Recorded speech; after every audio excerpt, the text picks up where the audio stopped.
Herkese merhabalar. Arsiklet Box kanalına hoş geldiniz. Bu videoda Jared Anderson, Riyad Merhi karşılaşmasının analiz, tahmin ve yorumuyla sizlerle beraberim. Karşılaşma 13 Nisan'da olacak. Tabii biz bu karşılaşmayı 14 Nisan sabahında izliyor olacağız. Türkiye saatiyle saat 6'ya denk geliyor. Ve Amerika'da ESPN'den ve İngiltere'de de Sky Sports'tan bu karşılaşma yayınlanacak. Önemli bir maç. En son rakibine göre Jared Anderson'ın daha iyi bir rakip Riyad Merhi ve Riyad Merhi de zaten en son Tony Yoka'yı yenmişti Fransa'da. Şimdi bu karşılaşmayla alakalı daha detaylara bakalım. Evet, Jared Anderson en ciddi sorununu Charles Martin karşısında yaşamıştı. Ve Charles Martin bu maç sonunda da elimden geleni yaptım. İşte ama Jared Anderson en tepeye kadar çıkacaktır ileride diye söylemişti. Gerçekten burada Jared çok fena yakalanmıştı. Ama ayakta kalmayı başarmıştı maçın sonuna kadar. Ve karşılaşmayı kazanmıştı. Riyad Merhi şu an yapılacak karşılaşmayla alakalı da Tyson Fury'yi yanıltacağım demiş bizlere. Yani yanıltacağım derken Tyson Fury gelecekte Jared Anderson'ın ağır sikletin şampiyonu olacağını söylemişti. Bunu hani yanıltacağının sözünü vermiş Riyad Merhi. Tabi aynı zamanda da Lawrence Okolie ile Bridgerweight kemeri için, WBC kemeri için de karşılaşacağını yine söylemiş. Tabi bunlar birazcık tuhaf açıklamalar. Çünkü Jared Anderson'la karşılaşacaksınız ama diğer taraftan Lawrence Okolie'den bahsediyorsunuz. Bu da ilginç gerçekten. Diğer taraftan da Jared Anderson biliyorsunuz hani bu özellikle Charles Martin maçı sonrası işte boksu bırakacağından vesaire öyle bir sözler bir şeyler söylemişti. İşte 4 yıl içinde bırakacağım gibisinden. Ya bunlar gerçekten güzel açıklamalar değil. Şampiyon olacak bir boksöre yakışmıyor. Ki bence artık şampiyonluk ihtimali de pek yok. Çünkü ondan daha iyi boksörler var artık. Ağır siklette bunu net bir şekilde söyleyebilirim. Şimdi bu karşılaşma ile alakalı iki boksörün bilgilerine bakalım. 24 yaşında Jared Anderson, 31 yaşında Riyad Merhi. 4 yıldır profesyonel Jared Anderson, 10 yıldır profesyonel Riyad Merhi ama Riyad Merhi ağır siklete çıkalı daha kısa bir zaman oldu. Onu da hatırlatmasını yapayım. Birazdan onun detayına da geleceğiz. 1.93 boyunda Jared Anderson. Riyad Merhi ise 1.81 boyunda. 1.99 Kanada açıklığı bulunuyor Jared Anderson'ın. Heavyweight olarak ikisi de aslında heavyweight. Çünkü cruiserweight'ten geldiği için Riyad Merhi öyle yazılmış buraya. İkisi de düz guard olarak gösterilmiş. 16 maçının 15'i knockout Jared Anderson'ın. 34 maçının 26'sı knockout. Yine Riyad Merhi'nin. En son maçına 231 gün önce çıkmış Jared Anderson ve 126 gün önce çıkmış Riyad Merhi. O da zaten Tony Yoka'ya karşıydı. %93'e 81 knockout oranları bu şekilde.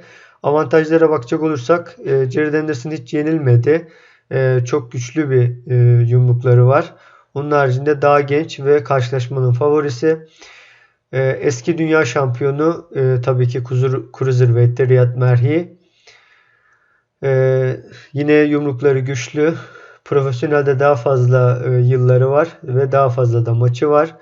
Ve daha kısa zaman önce ringe çıkmış. Ring pası açısından daha az olan boksör Riyad Merhi. Şimdi tabi bu Tapoloji sitesindeki daha detaylı bilgilere bakalım. Amerikalı boksör Jared Anderson ve fil dişi sahilli doğumlu ama Belçika adına şu anda boks yapan Riyad Merhi, Belçika vatandaşı yani. 24 yaşında Jared Anderson, 31 yaşında Riyad Merhi söylemiştik zaten. Son maçlarına 108 kilo çıkmış Jared Anderson. 103.9 kilo çıkmış Riyad Merhi. boylarını vesaire söyledik zaten. Şimdi de BoxRec'teki bilgilerine bakalım. Dünya sıralamasında 31. sırada bulunuyor şu anda Riyad Merhi ve Belçika'nın 1 numaralı boksörü. Bugüne kadar önemli kimlerle karşılaştı diye bakacak olursak zaten bu Dušan Krstin karşılaşmasıyla ağır siklete çıktı. Yani ağır siklette sadece şu ana kadar 3 maçı var Riyad Merhi'nin ve bunlardan bir tanesi Kevin Lerene'ye karşıydı. Kevin Lerene'yi de bilirsiniz yani. Onu çokça bahsettik. Ona işte unanimous decision'la kaybetmiş. Gerçekten bazı roundlar çok böyle başa baş gitmişti. İyi bir mücadele çıkarmıştı Riyad Merhi. Tony Yoka'yı da ciddi anlamda yıprattı. Aslında split decision diyor ama bence bu maçı unanimous decision'la kazanmış olması gerekiyordu diye söyleyebilirim. Sadece bir hakem Tony Yoka'ya verdi. Daha doğrusu bu karşılaşmayla alakalı hani knockout'ta yapabilirdi Riyad Merhi ama Tony Yoka dayanmayı başardı diye söyleyebilirim. Şimdi onun haricinde tabii Cruiserweight'te karşılaştığı isimleri burada okumamızın pek de bir anlamı yok. Sadece hani iki önemli isimle karşılaştığını bilelim. Kevin Lerene ve Tony Yoka ile bu kadar diyebiliriz.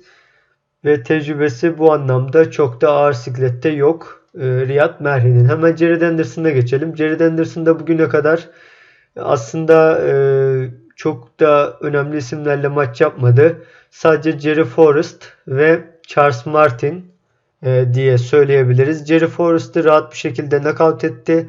Charles Martin'i de 3. roundda düşürmüştü. Ama ilerleyen roundlarda yakalandı Charles Martin'e ve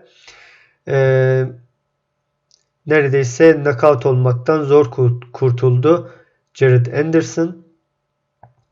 Evet, bu açıdan Charles Martin yani bu zorlamaları bizlere Jared Anderson hakkında, özellikle çenesi hakkında ciddi şüphelerin ortaya çıkmasını sağladı ve daha önce de yani bu Charles Martin maçının öncesinde de ben söylemiştim, savunması çok da iyi değil diye Jared Anderson için. Çünkü çok fazla açık veriyor ve son maçlarında da garip bir şekilde kafasını çok sabit tutuyor Jared Anderson. Bu çok kötü bir özellik. Çünkü Riyad Merhi gerçekten elleri çok hızlı bir boksör. Zaten daha da hafif çıkacak ringe. Ringde hareket etmesi de çok iyi bir boksör Riyad Merhi. Şimdi dünya çapında bu karşılaşmayla alakalı nasıl tahminler yapılmış hemen ona bakalım. Evet, 47 tahmin yapılmış ve tamamında Jared Anderson bu maçı alır demişler. Ve %77.8'i de bu karşılaşmayı Jared Anderson'ın knockout'la kazanacağını söylemiş. Bu gecede başka hangi maçlar vardı onu da hemen kısa bir söyleyeyim. Efe Acakba, Guido Vianello, zaten bunun analizini yaptık. Bir de yeni ağır siklete çıkan Ali Feliz, Anthony Woodson 3 ile karşılaşacak. Ali Feliz'i de takip etmenizi öneririm. Amatörde gerçekten çok iyi işler yaptı. Bakalım ağır siklette neler yapacak. Profesyonelde şu an 20 yaşında genç bir boksör. Evet, şimdi bu karşılaşma ile alakalı ben kendi tahminime, kendi yorumuma geleyim. Bence bu karşılaşmada ciddi anlamda Jared Anderson yine zorlanacak. Çünkü Riyad Merhi Tony Yoka'ya ciddi sıkıntılar çıkardı. Yine işte Kevin Lerene maçında da gayet iyi bir şekilde dövüşmüştü Riyad Merhi. Öyle hani yabana atılacak bir boksör değil Riyad Merhi. Ama ağır siklette çok da önemli isimlerle maç yapmadığı için, yani daha çok kısa bir zamandır ağır siklette maç yapıyor.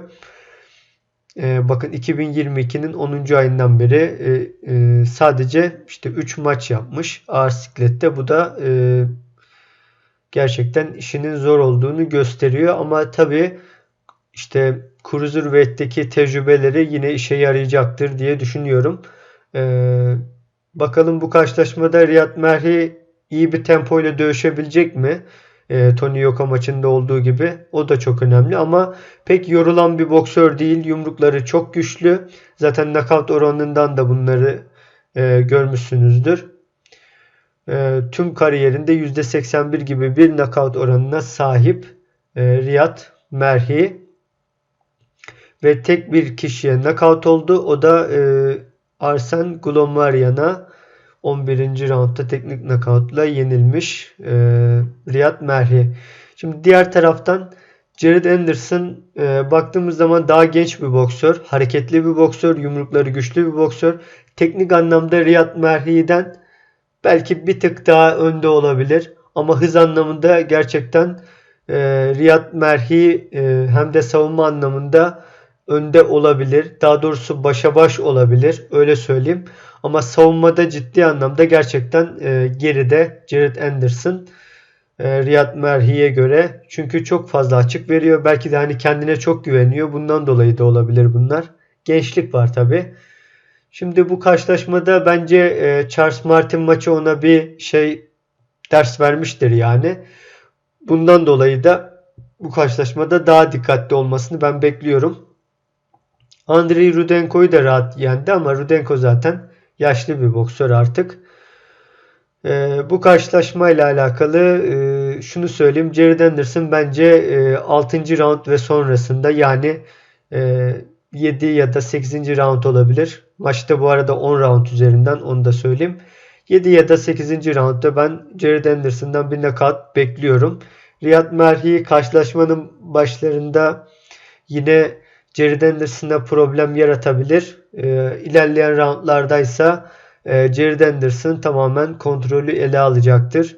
Gençliğiyle ve ağır siklette işte bu Charles Martin'le yaptığı karşılaşmalardan da dolayı rakibini erken roundlarda yıpratmaya çalışacaktır. Aslında Jared Anderson rakibini o maçta çok çabuk yıpratmıştı Charles Martin maçında ama şöyle bir olay oldu. Hani kalkıp da rakibi maça devam edince o da hani yorulmaya başladı. Belki maça da iyi bir şekilde hazırlanmamıştı. Ve kendine çok da güvenmişti. Bundan dolayı kötü gözüktü Jared Anderson ama Jared Anderson o kadar da kötü bir boksör değil. Sadece çenesinin birazcık kolay kırılabilir olduğunu bu maçta gördük. Riyad Merhi eğer bu karşılaşmayı kazanmak istiyorsa Jared Anderson'ın hemen üzerine gitmesi lazım. 2-3 roundda işi bitirmesi lazım ama bu da Riyad Merhi'yi açık bir hedef haline getirir. Böyle de yaparsa riske girmiş olur. Jared Anderson bence boy avantajını ve kanat açıklığını da kullanaraktan uzaktan ilk roundlarda rakibini test edecektir. Bu sırada Riyad Merhi de onun üzerine gidecektir ama ilerleyen roundlarda Jared Anderson bence knockout edecektir diye düşünüyorum. Sizlerin düşünceleri neler? Bunları da lütfen yorumlara yazmayı unutmayın. Bir sonraki videomuz tabii ki olacak. Neydi? Thomas Salek ile Umut Camkıran'ın maçı hakkında olacak. Ve bu pazar günü de pazar sohbeti başlıyor. Onu da hatırlatmasını yapayım. Oy kullandığınız için yani anketlere teşekkür ederim. Bu kadar diyelim. Kendinize iyi bakın. Görüşmek üzere.